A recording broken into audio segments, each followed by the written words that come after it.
panahon may magandang reyna.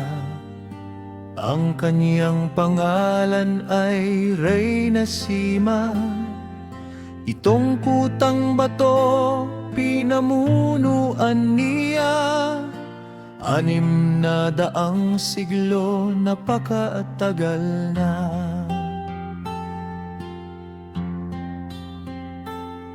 Di lang maganda ang reyna na ito, may paninindigan sa kanyang prinsipyo. Sa ngalan ng batas, huwag manloloko. Ang pinakamahina, pugot iyong ulo. Sa kanyang kaharian ay may isang batas.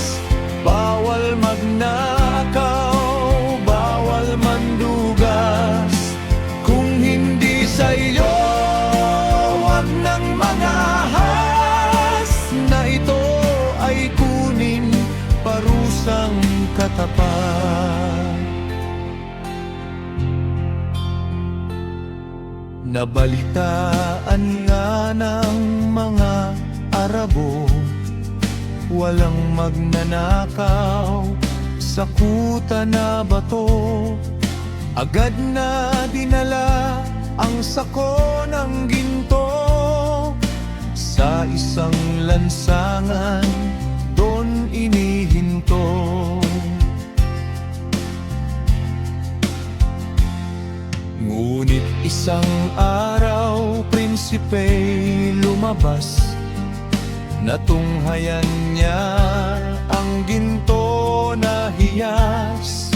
Hindi nakatiis, doon ay humaawak. Tunay ngang gintong kagila-gilalas. Balita'y nakarating sa reynang magilas ng kanyang anak, paglabag sa batas. Kaagad-agad husgay nilantad, ang kanyang daliri kaagad tinagpas. Sa kanyang kaharian ay may isang batas. Bawal magnakaw, bawal mandugas. Kung hindi sa iyo, wag ng mga ahas. Na ito ay kunin parusang katapat.